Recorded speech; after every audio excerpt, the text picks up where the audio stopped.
Hi everybody, Bearded Rogue here, and recording the second video for BGGCon.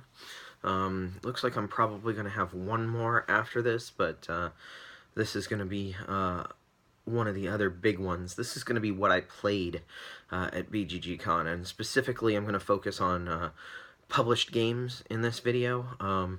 My third video, the one that I wasn't sure I was going to record, is going to be about designer stuff, so if you're interested in Bearded Rogue Games designer things or any prototypes or things like that that I played, that'll all be coming in the next video that I'll be recording shortly, probably right after I record this one.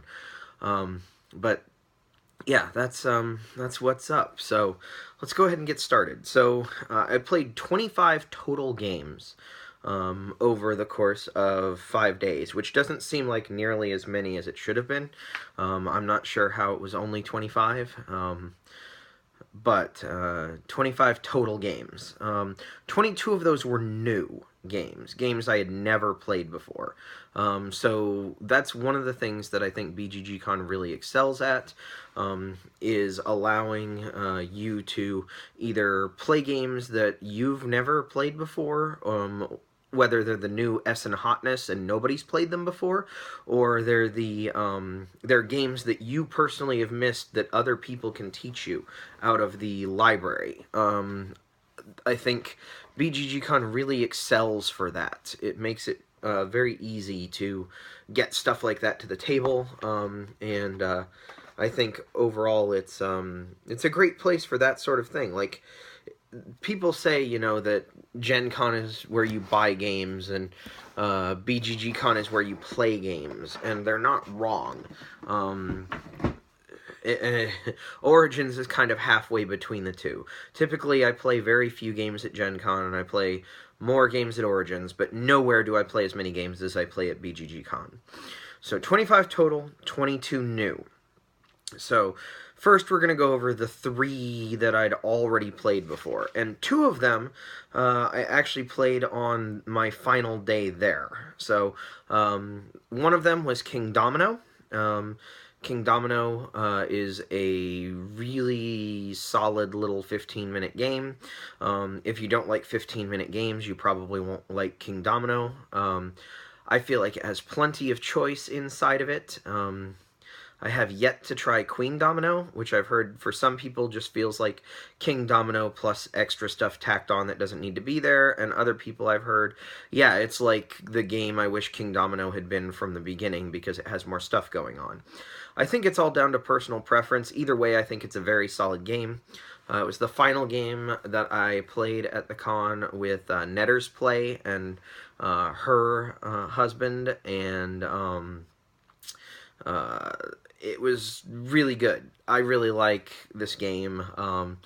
It fits into almost no time. Like, if somebody's setting up to play it and they ask for another player, there's pretty much no reason to not sit down, because even if you don't enjoy it, it will be over very, very quickly.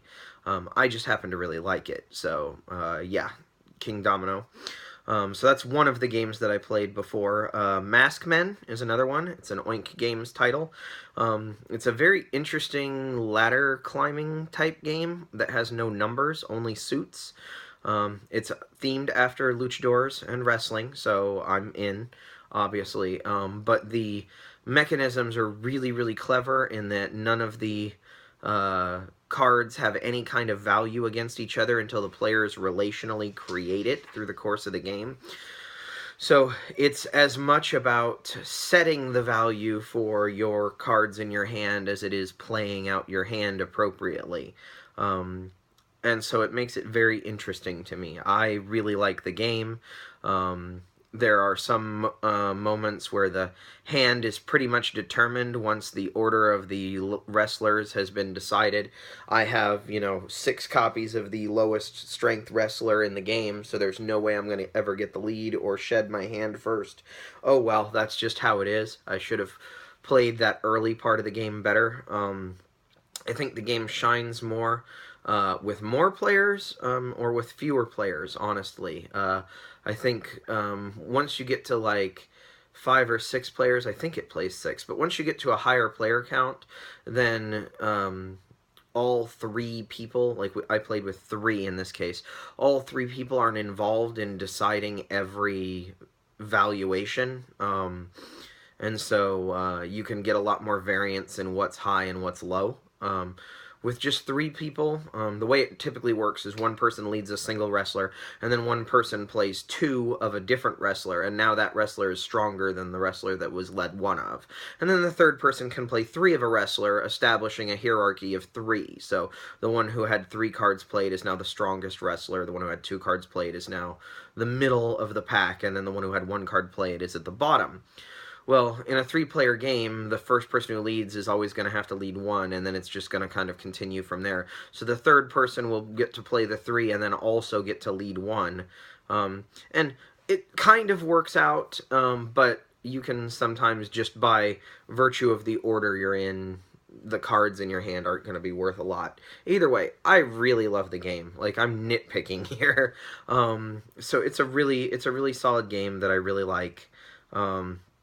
And think everybody should at least check out if you're at all interested in Oink games in general, or if you're interested in ladder climbing games. Most people I know who really like ladder climbing games have been very into it, and that's pretty cool. So yeah, also it looks like I lied. It looks like there are actually 4 games that I'd played before. I happened to miss one, so we're going to cover that here now. So, next game that I'd already played before was Photosynthesis. Photosynthesis is a mean little game, even given its appearance. Like, it looks beautiful. It's very pretty at the table. It requires a lot more thought than you think it should, based on what it looks like. It can be very cutthroat and mean. Like, where you place your trees can really handicap someone for the whole game. So you have to pay attention to that. Like, you have to think about, well, if I place this here, not only am I going to be getting some benefit from it, I'm going to be slowing down this person or this person. Also, there's plenty of benefit to just spamming your seeds around so that nobody can claim certain spots. So if you can get to the 3rd ring of points and just fill it with seeds, then nobody can use it, which can be really frustrating for some people. It's got a lot of abstract-y nature in its blocking and its shade mechanisms, where trees cast shade certain distances, so they won't anything that's in shade won't produce photosynthesis points. So it can really be very tight in that way, especially with more players. The fewer players there are, the more resource heavy the game is going to be, kind of. But with like 4 players, which is what we played with, which is the full complement, it's really tight on that board. It looks like so much open space when you start, and then once the trees start getting out there, you realize, nope, this is really, really tight board, and we're not going to have enough room for everybody to do everything they want.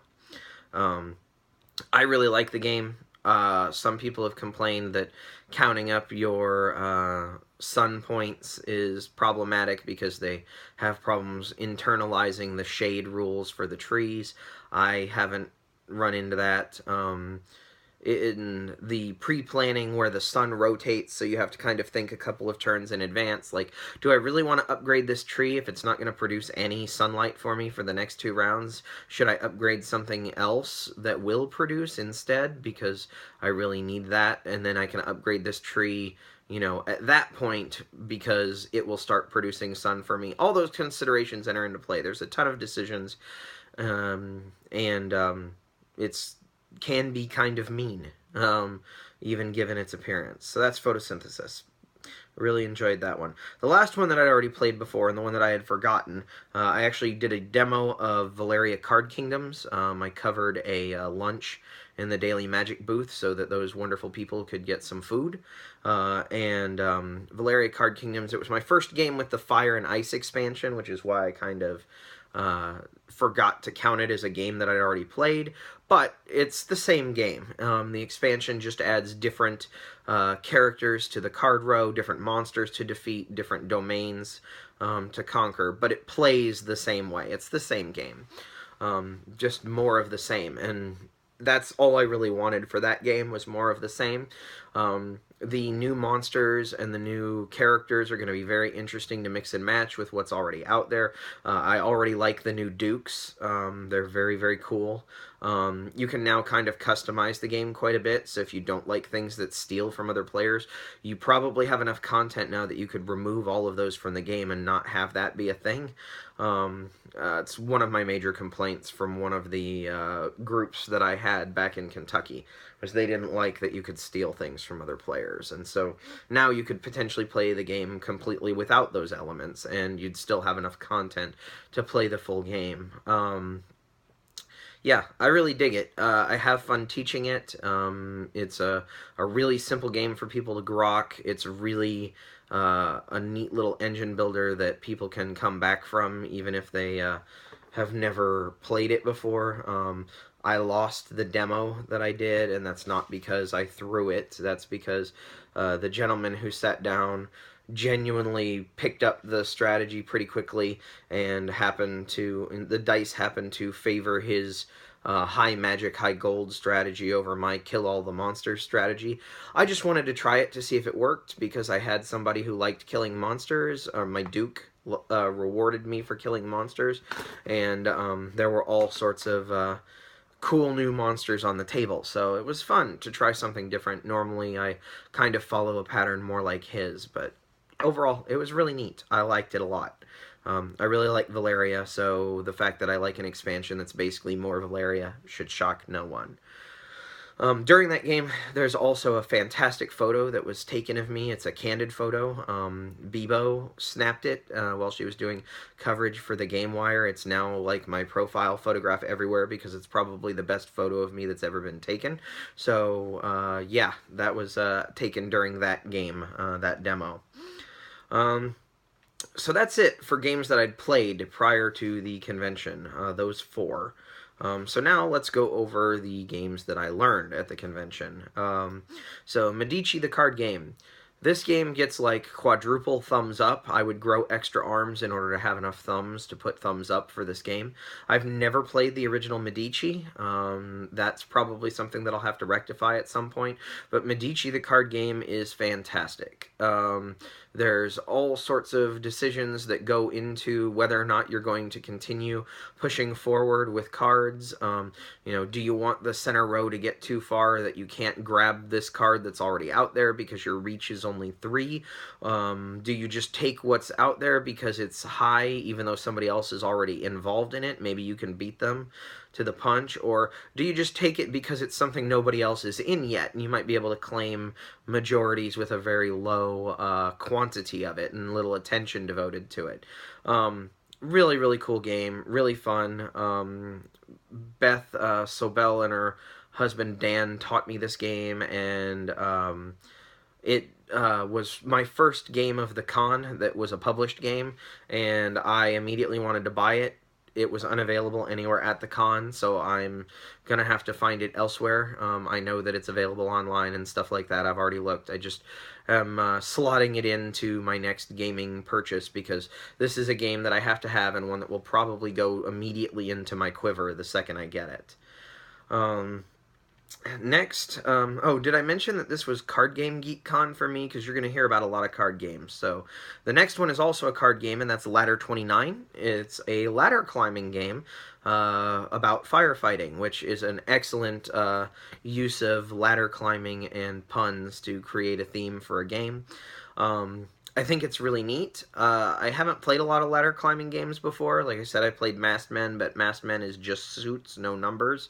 Ladder 29 has numbers on the cards. The numbers matter quite a bit, even more than the suits do. It's one thing that I noticed with ladder climbing games, and we'll get to some more here on the list, or at least one more, that the number on the cards for things like runs or things like straights or threes of a kind matters much more in a ladder climbing game than anything number-wise matters in a trick-taking game. In a trick-taking game, typically suit is primary, and then the numbers are just the designators of what is good inside of each suit.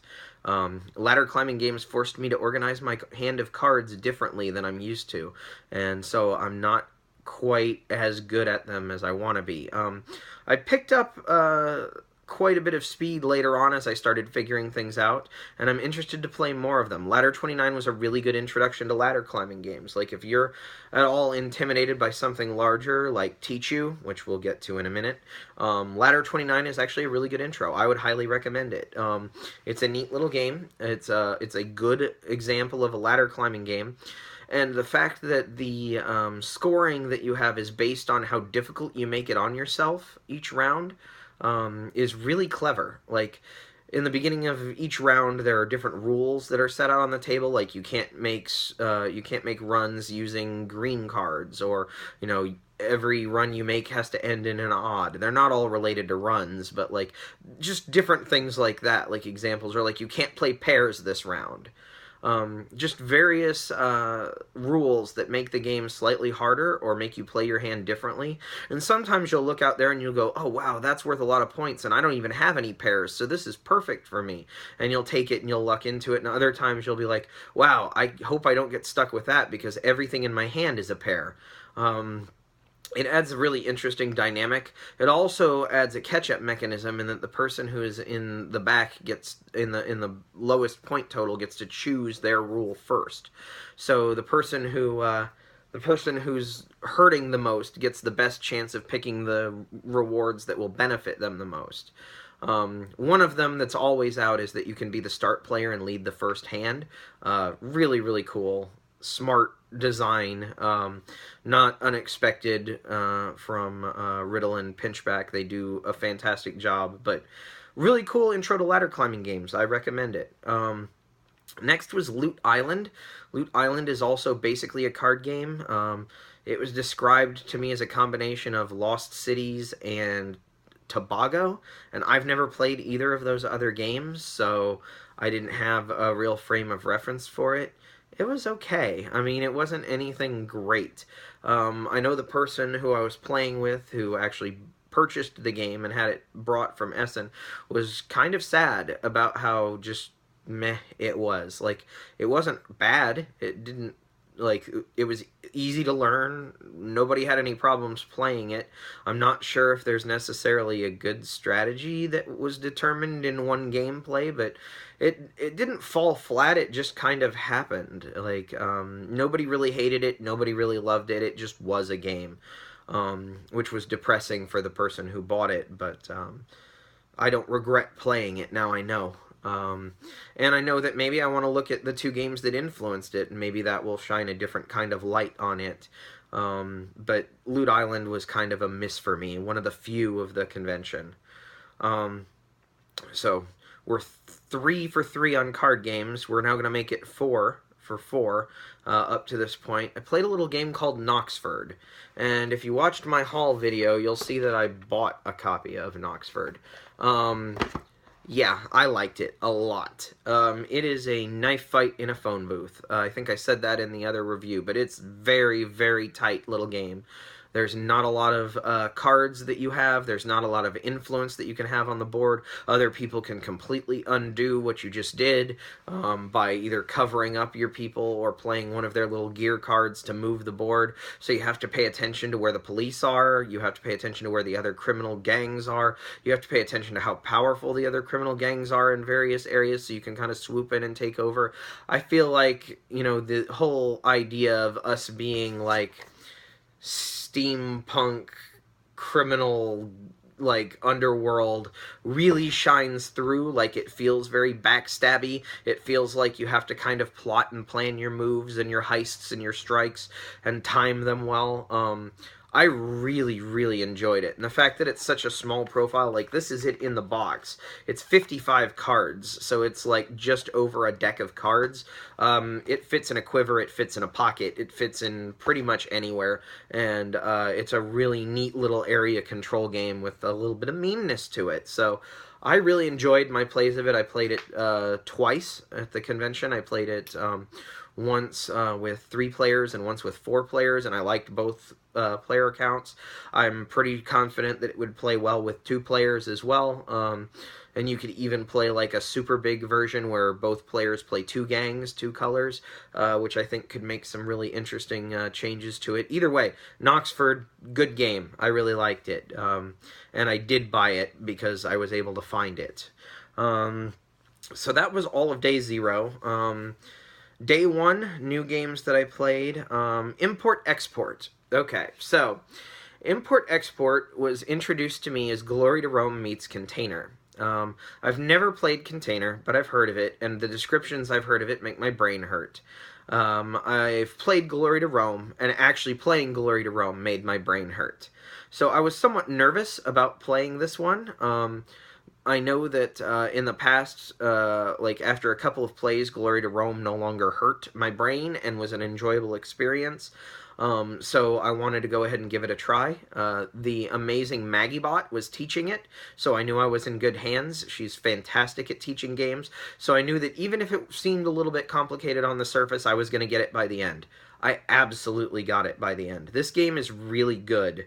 I think it's a little less brain-hurty than Glory to Rome. By the end of it, I was making educated decisions on exactly what I was doing the whole time. I was able to do something early in the game that was totally nonsensical based on what I had, and then adjust fire to kind of lean into it over the course of the game, and I ended up taking, I think, second? I don't remember my exact score in the game, but I actually really enjoyed this one. Like, I sat down very nervous about how well I was even going to be able to grasp it, and ended up really digging it. I did not get a copy of my own. I'm not sure who I would play it with in my area, but this is a game I would be more than happy to sit down and play again at any point.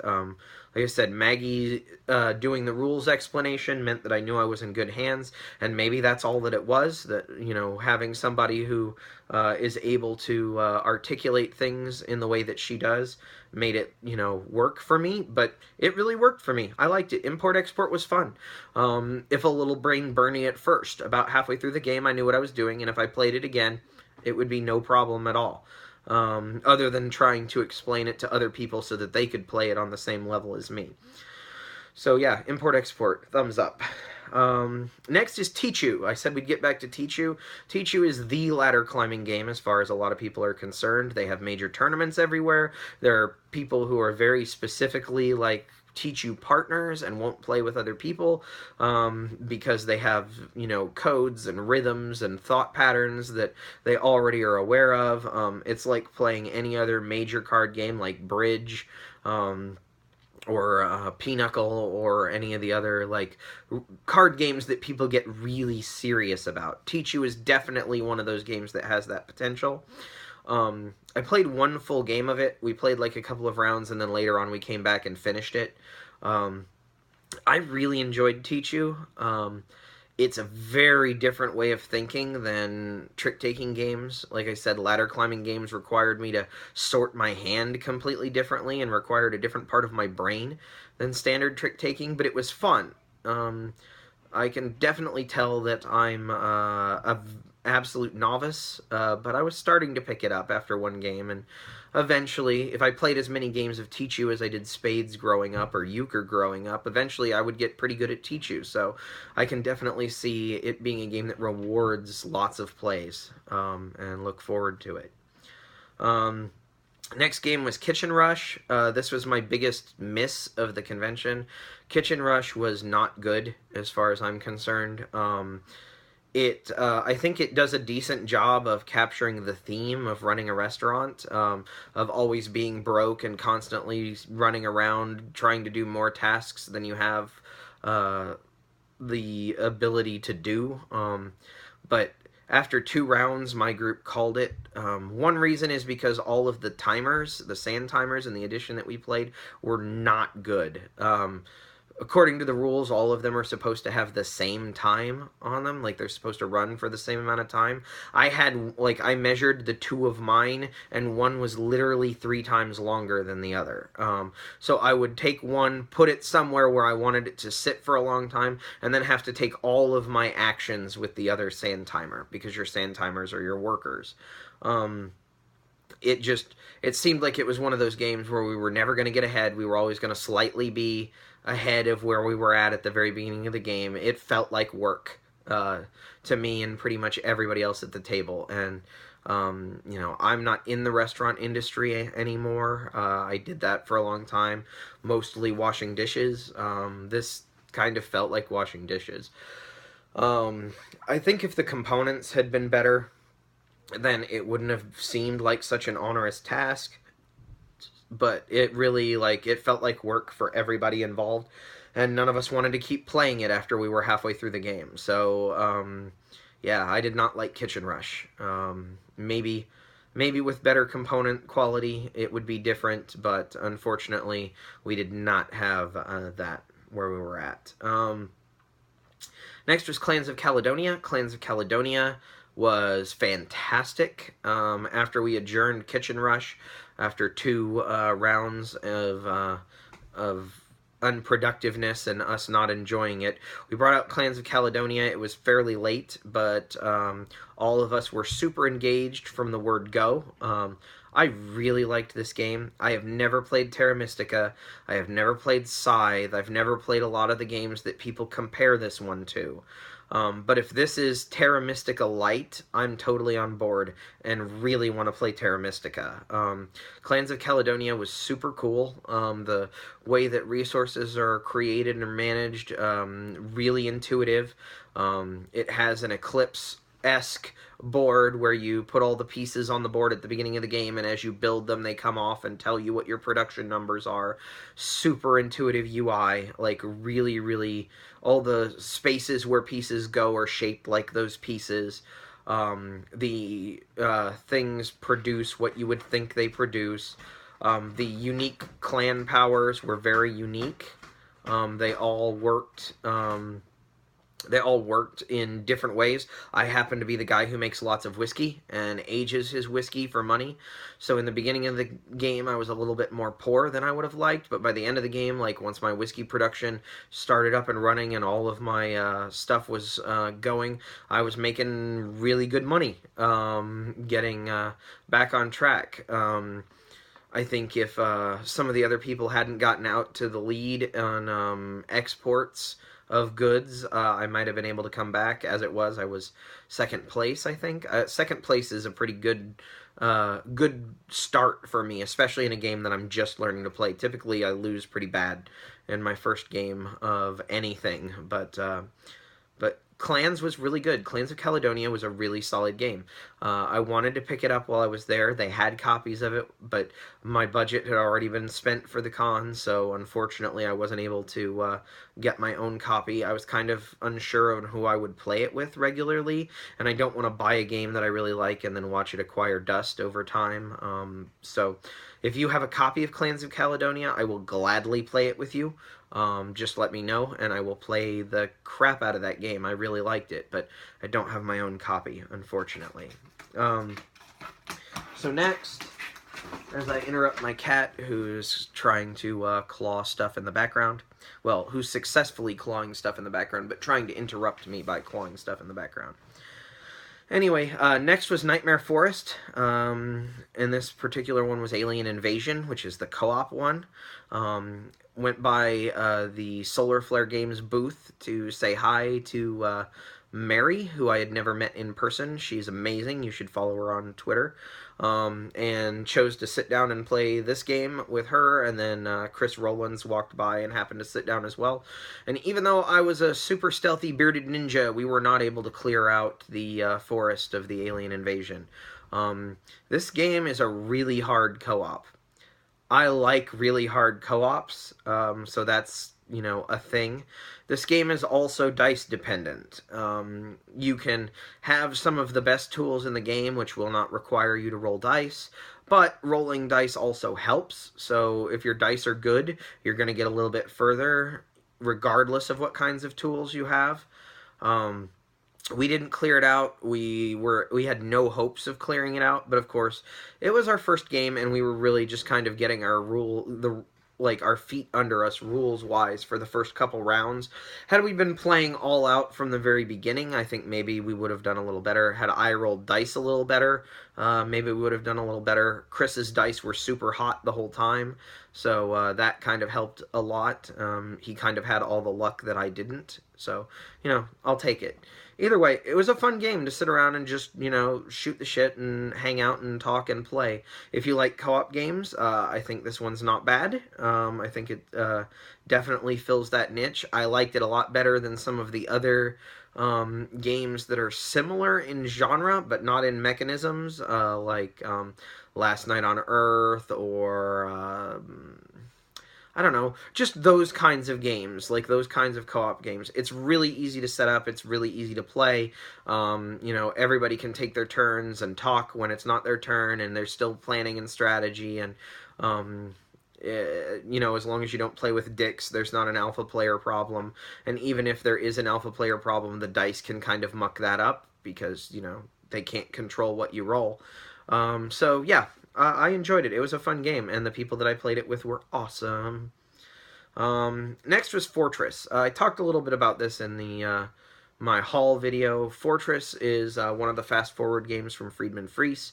I played through the whole thing, 2-player, and I really liked it. I really liked the experience. I was very pleasantly surprised, too, at the end of the game, find out that you could continue playing the game as is. Indefinitely. It's not a one-and-done experience. Not that I was expecting that, like Fabled Fruit isn't a one-and-done experience, but in Fabled Fruit, like, you play through the whole thing and then you restart completely. In Fortress, you can kind of continue from where you're at the end of the game and just keep playing from there indefinitely. I really liked it. I really liked it. It was a competitive game, and I don't want to say too much about the mechanisms because that's part of the fun of playing it is discovering the mechanisms. I talked to one of my friends who played it at Essen who did not enjoy it, and I really think that this is a game that benefits from being played 2-player in this case, at least in your learning games, because the card pool is diluted across more players. Like if you tried to play it with 4, you're seeing half as many cards as everybody else, and that might hinder the intake of the information. Like you'll see all the same rules cards, but you have a hand of cards in this game that is specifically yours, and so if you're playing at 4 players, you're seeing half as many cards as you are in a 2-player game. There's not as much data coming in to go on, so maybe it really is player count dependent. 2-player was good. 4-player, they said it was quite a bit into the game before they started to actually get what the game was, which is unfortunate, but something to keep in mind if you're going to play it yourself in the future. I really liked it. I would still play it now after I've played all the way through. I would still play the game. It's a neat little game. Yeah, Fortress. Next is Favelas. I think if I continue heaping praise on this one, Chris Bryan is going to probably disown me, just because he doesn't like turning bright red all the time. I'm totally joking. Chris loves every second of it. Favelas is an awesome game. Favelas is an awesome game, and you should buy it, and you should play it. And you should play it with everyone, because anyone can play Favelas. Is that a strong enough endorsement? I really like this game. It's super simple rules. Like, I can explain it how to play it in 5 minutes. We can be up and running. And it's one of those games where, sure, I can explain it to you in 5 minutes, and then about 5 minutes in, you're going to see how you've totally screwed yourself for the entire rest of the game. Not really, but you'll have that feeling. And then you'll go, oh, okay, so I'm instead going to care about this now. And with the natural pivot points in the game where the values of the colors are re-rolled, it forces pivots in the course of the game, so you can't just sit on a strategy and then lock it down and then just claim those points for the entirety of the game. You have to pivot. You have to adjust fire, and it really works for me.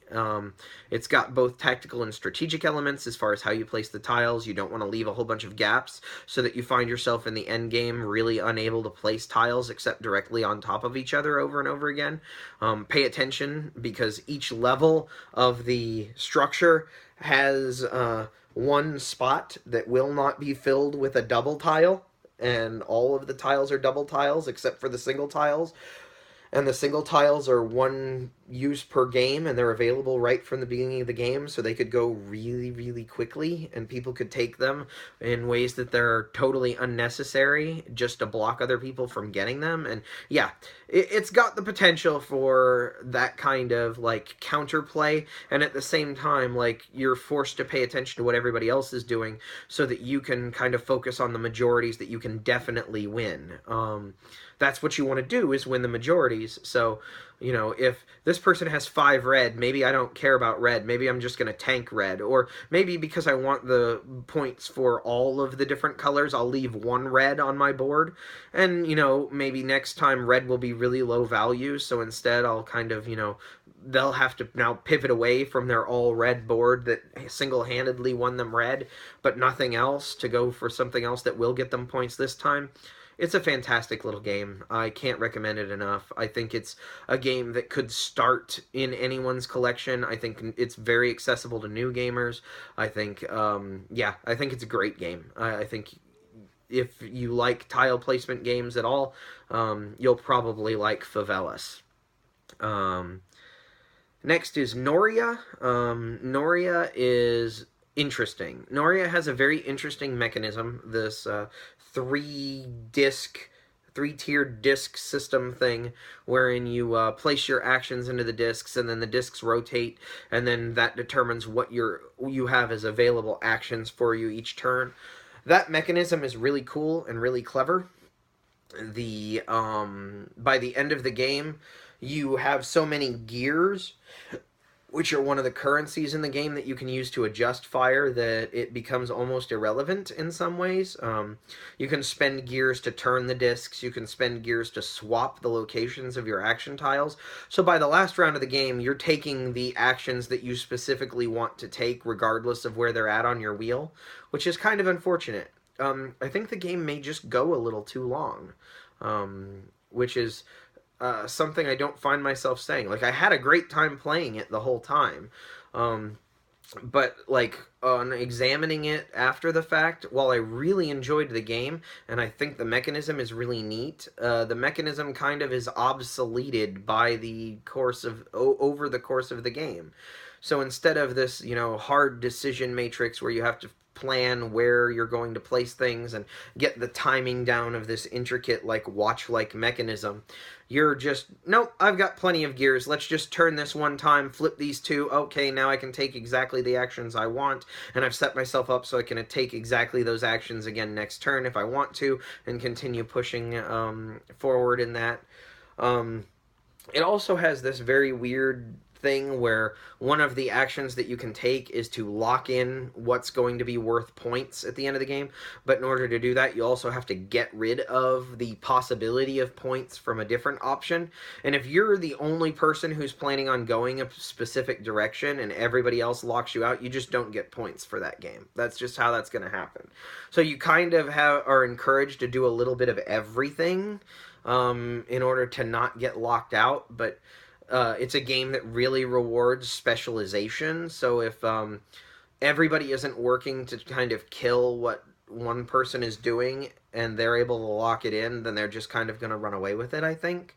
Again, I've played it once. I'd need to play it more times to really get a feeling of it. But these are the kinds of concerns that I have after one play and after thinking about it.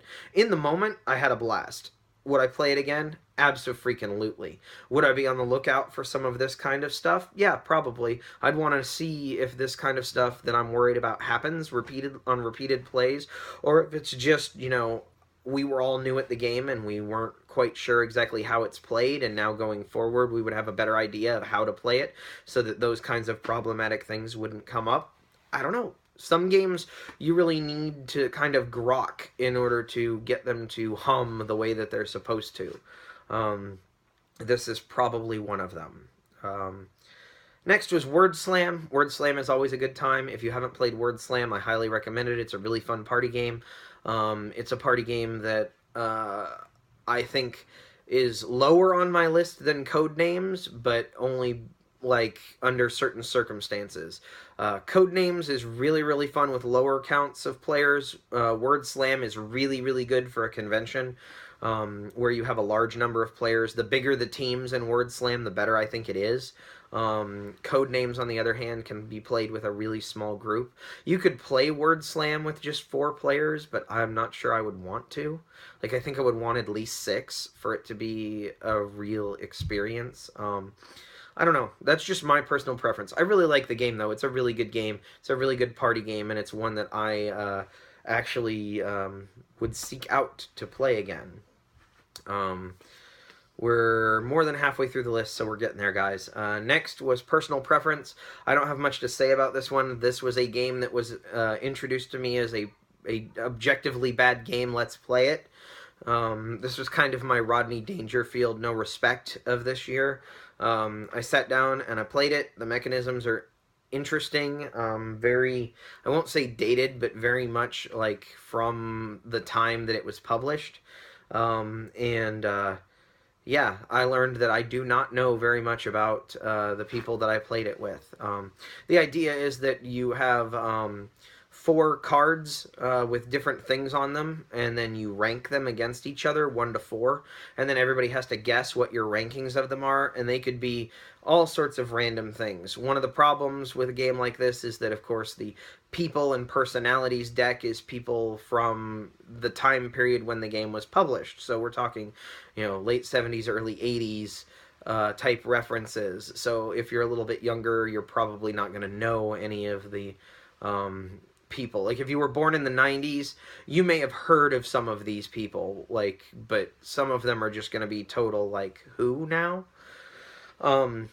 Overall, it's interesting for what it was. I think an updated version of it would do just fine as a mass market game. I don't think there's any problems there. I don't think it was as bad as it was advertised as being, but I do think that you're rewarded if you actually know the people that you're playing with. Next is Flee. Flee is the game that I purchased out of the Fast Forward series. We sat down and played 2/3 of it. We were going to play the whole thing, but everybody had to tap out because it was really late at night. And Flee is a, like, brain-burny card combo game. There was one point where we were totally screwed, and I managed to find some combo that involved like 4 cards on the table and 2 different players to make it work so that we didn't lose. It rewards that kind of thinking if you're a card gamer, if you like Magic or combo decks, if you like Netrunner, if you like that kind of thing, then Flee might be something you want to take a look at because it uses that part of your brain. It's basically all about, here's the problem, use what's available to you to solve the problem. And some of those are Rube Goldberg-esque machines that you have to construct out of the card abilities at the table. Some of them are really obvious. Some of them it's play this card and we have this many turns now before we need to worry about it again. Some of them are, okay, if you play this card and put these here, and then I play this card to take that from there, and then we use this one-time ability to do X, Y, Z, you get the picture. It kind of chains together in a daisy chain of combo-ifric abilities, and it's really interesting. I think it's a lot of fun, and I like it a lot. I can't wait to play the 3rd act. We'll see how it goes. But either way, I'm really happy that I bought it as a fan of co-ops and as a fan of combo-heavy card games. Alright, we're on the home stretch now. Halloween. Halloween is a game I had no idea what to expect, but I absolutely loved the theme of it. So when Ryan LaFlamme from Cardboard Republic asked me if I wanted to sit down and play it, I was like, sure, why not? And then I found out I was going to get to play it with Smooks from Taiwan Board Game Design, and that was even more exciting. This is a game that's really neat. We played it 3-player, and it may have some weird wonkiness 3-player, or it may just only have some weird wonkiness 3-player with the basic game. To kind of go into what it is, you have multiple tracks that have all of your actions on it, and each turn you can select one action from each track, or you can rest that track.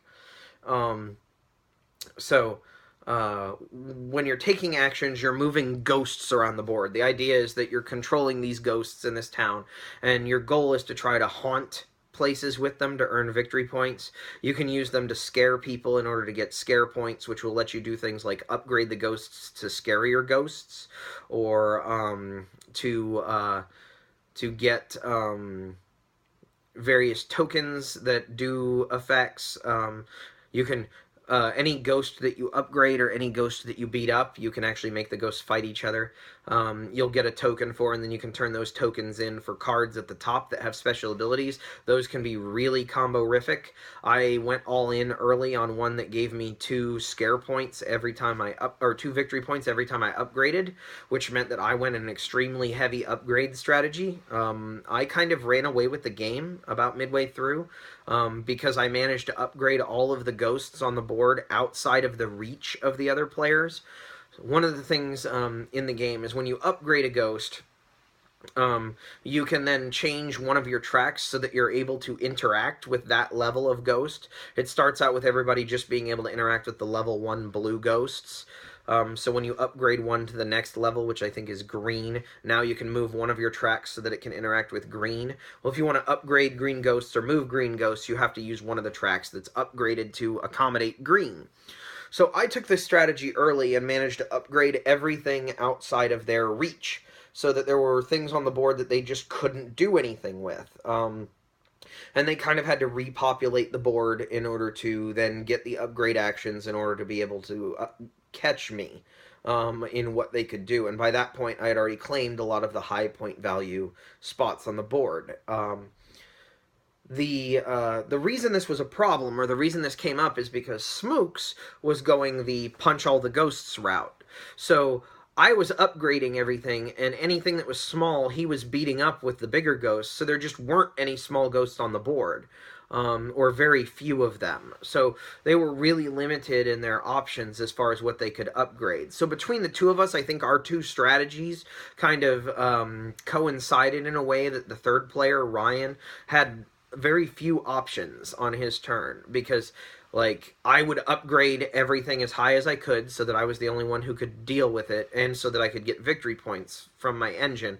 And then Smooks would use his punch everything abilities to try to get tokens to gain additional abilities. And so when it got to Ryan's turn, there were very few things on the board that weren't either max level that he couldn't interact with, or low level that he could interact with and upgrade to try to get to max level. So he kind of stalled out midway through, and I think it's the combination of our strategies. Now, we played the basic game where you only have 3 action tracks.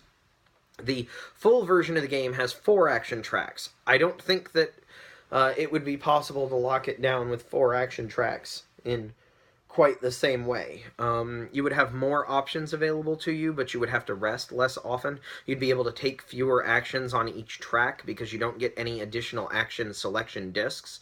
So you'd have to rest more often, which would break up the game a bit more. 2-player plays completely differently. Like, the combat is completely decisive. There's no dice. It's also lacking a lot of other things that are added to the 3- and 4-player game. Either way, we finished playing it. I wanted to buy it. It's hard to get a hold of because it's a Quinted game that's not Agra, and Agra was their big release this year. I do plan on buying a copy. I want to play more to see if the scenario that came out just happened to occur because of the specific combo abilities that we had, the fact that it was a 3-player game, and the fact that Smooks and my strategies kind of dovetailed into each other like that. As to whether there's a runaway leader problem or if it's tighter. I think it was probably just that game, but the game itself was super fun, and I really liked it, and I really want to play it again. Let's see, next is Kalimala. Kalimala is a fantastic game. If you like Euro games, you will like Kalimala. If you want to get a hold of Kalimala, good luck. This is one that does not have U.S. distribution, as far as I'm aware, so it's harder to get a hold of, but it's super, super solid. It's very intuitive, and at the same time, very, like, thinky. It's a worker placement game where you're using discs. You place your workers between two actions and you get to take both of them. However, you're also creating a stack of workers. So when other people go to that same location later on, you will get to take those actions again. So you're kind of committing to take that action 3 times. What's even cooler about that is when the 4th disc is placed on top of the stack, the bottom one moves. It doesn't actually get to take the action, but instead it moves to the area to determine what is scored next. So you place it out on the scoring stuff, and you immediately score majorities in whatever it is that it's indicating. That also breaks ties if you have more of your scoring discs out there. So going places first is actually rewarded, and that you will get the benefit of tiebreakers. But at the same time, like, going later means that you're going to be getting it later in the game when you have more ability to use the actions, because all of the actions can be slightly upgraded. Like, if you're shipping silk, you can ship silk equal to the number of boats you have. If you only have 1 boat, then you're not shipping a lot. If you have all 3 of your boats, you're shipping quite a bit. You know, if you have a warehouse and you're getting silk, you get 1 silk. If you have all 3 of your warehouses, you get 1 silk per warehouse. It's that kind of thing. So it's a very tight little action selection, worker placement-y type game with an interesting stacking mechanic that drives the scoring. If you like Euros, you will probably like this game. It's a little bit dry as far as theme goes, but if you like this kind of game, you are not going to care. It pushes all the right buttons, Euro-wise, for resource collection and worker placement and scoring and area majority, and yeah, it's just a really solid game. I really liked it. It's hard to get a hold of, though. Next, played Felicity the Cat in the Sack. Felicity the Cat in the Sack is a great game. You should own it. I liked it when it was Felix the Cat in the Sack. It's just as good now that it's Felicity the Cat in the Sack. The name change is just fine with me. I have no problems with that. Avoiding copyright issues is always a wonderful thing, and the fact that they chose Felicity, primarily female name, just perfect. It's a great game. It should be one of those games, one of those card games that's a perennial favorite with pretty much every group. It's very similar to a Coloretto or a No Thanks, or one of those kinds of games that you can just pull out, teach somebody in a few minutes and play, and then you realize how badly you all played, and then you play it again because you were laughing the whole time. Felicity the Cat in the Sack is a great game. So we've only got 3 games left. So Otis was a very interesting game. Otis has a very interesting action selection mechanism with this very cool board. And basically you have this line of personalities that sit in the center of your board, and then you have this group of numbers, 1 through, I think it's 9. And each one of those numbers corresponds to an action, which will change throughout the course of the game as the actions change. But basically, when you take your turn, you slide your number over, and it hits the personality and triggers them. So you get the action of the number, you get the action of the personality that triggered, and then you get any upgrade actions that you've added to that slot. Then you take the number token and you place it underneath your board, because you can't take that numbered action again unless you do something to get that token back. And you take the personality that you triggered and put them at the top of the list and slide everything down. So there's multiple queues of things going in, multiple input queues into this mechanism, that creates a really satisfying, like, engine building combo-y type experience. It is not a heavy game. Mostly it's, you know, collect these items to complete these contracts to earn victory points. First person to 18 victory points wins. But the mechanism is very satisfying. I really love how it interacts. I love the different interplays that exist in it. Everybody gets an X token, which you can use, which won't activate one of the numbered slots, but will let you activate a personality in a slot you've already activated, which is really cool. You can upgrade normally you don't get all of your tokens back until you've filled up the bottom of your engine, which is basically using each token once, but you can upgrade so that you have to use fewer and fewer tokens in order to get all your tokens back. There are also batteries in the game, which will allow you to rearrange your personality order, and you start with one battery, lets you swap two that are adjacent to each other, and then eventually you can upgrade it so you can swap that are three away from each other, which gives you really powerful control over how to move it. Unlike Noria, where I felt like there was enough currency to completely obsolete the mechanism, and you could just do whatever you want, why don't you just let me take whatever actions I want? This game didn't last long enough for that to become a concern. It ended soon enough that we never really had full control of our engines, and you had to build your engine to kind of get to that point. Like, if you wanted to be able to use your actions over and over and over again, you either had to upgrade so that you were getting lots of batteries to use the particular actions you wanted, or you had to upgrade so that you had to use fewer of your numbered tokens in order to trigger those actions. This is another one that unfortunately does not have US distribution yet.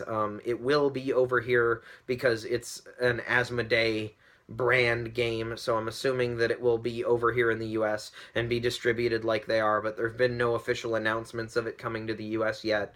I really hope it does because I really enjoyed it. It was a lot of fun. Next was another ladder climbing game. I know, I played a lot of them because I was experimenting with ladder climbing games. I wanted to see how they were different than trick-taking games, which I love. And this one is the weirdest ladder climbing game I've ever played, and that's Custom Heroes. Custom Heroes is another one of those games that uses the transparent cards to update cards over the course of the game, but it creates some of the weirdest, craziest, wackiest things ever. You can upgrade cards so that they are bombs and beat anything, except you can, run into another bomb, which will beat your bomb. It's one of those games where you play until nobody can play, and then the hand is won. So you can set up all sorts of weird, wacky combos. You can add things that make numbers bigger. You can add things that make numbers smaller. You can add abilities that you can pay resources for that will let you play a card as if it's a pair or if it's a three of a kind. So you can get some absolutely ridiculous hands in this game. It's the interesting thing is that you keep playing until somebody has 10 points and then can go out with having 10 points. So they have to not only have a string of luck, but they have to like win after having that string of luck, which means that it doesn't like decide itself because one person got all of the good cards in one hand. That said, it also ends very, very suddenly. Because everybody gets victory points based on where they place, you could get to 10 points pretty darn quickly, and then all you have to do is win a hand and not come in last. If you come in last, you actually lose points. So, just don't come in last and get out to a really early lead, and then any hand could be the hand that ends it. It was a very silly game. We played it very late at night, which I think is a good time to play it. It was over before I expected it to be. It didn't overstay its welcome. The powers were crazy. It plays like a ladder climbing game. Yeah, not bad. Not bad. I didn't feel any need to own it. It's, okay. It's one of those beer and pretzel style games that if somebody pulled out and we were just shooting the shit at the end of the night, I would absolutely play, but I didn't feel any need to rush out and get my own copy. And then the last game, we're finally at the last published game. I may get this one done in an hour, and that's Glorious South. Glorious South is a very interesting game in that it is a combination of a hidden item puzzle game and a resource management game. So basically you have two teams. One person is able to touch the items, the discs that have the pictures on them, and the other person is able to help them locate those items in the picture. So you get your items, you flip them all over, and there's small subsets of a scene on the board. You then have to try to locate where on the board these are and place the tokens near them so that it's obvious what it is that they're covering. So, if I happen to have one that has, a person holding a big bucket of pineapple, I have to find that on the board and then place the token next to that.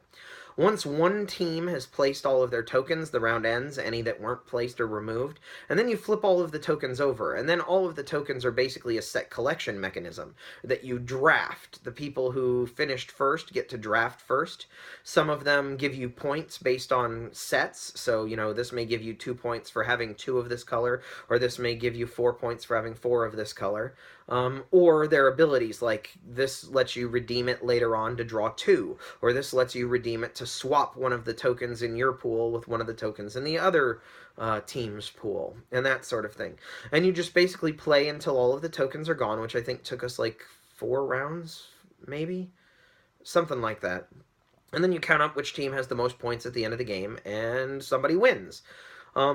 It's very interesting because you could be very, very good at the finding things portion and not so good at the drafting portion and absolutely lose this game, since all of the points are tied to the drafting portion. However, if you're not good at the speed portion, there's not going to be as many points out there to be had, and the other team who goes faster than you, presumably, will always get to pick first. So you're at a disadvantage if you can't do well in the one. It was interesting, the juxtaposition of the two playing off of each other. I think it's a very interesting and unique game. I've never played anything quite like it. Putting a hidden object type thing into a game with drafting was really neat. I'm glad I played it. It was the last game I got to play at the convention with Kimberly Revia and Matt, whose last name has suddenly jumped out of my head. And Richard from 64 Ounce Games, but it was a fantastic game to kind of end on because it was a really good cool down game. Like, there was thought involved, but it wasn't brain burny. It was really good for the last day after I hadn't slept for, 48 hours, or it was only 36 by the time I finally went to bed. But, I was running on very little sleep, but it was a game that did not ask a lot for me, but actually gave me more in return than it asked, and that's the best you can hope for on those last days of a con.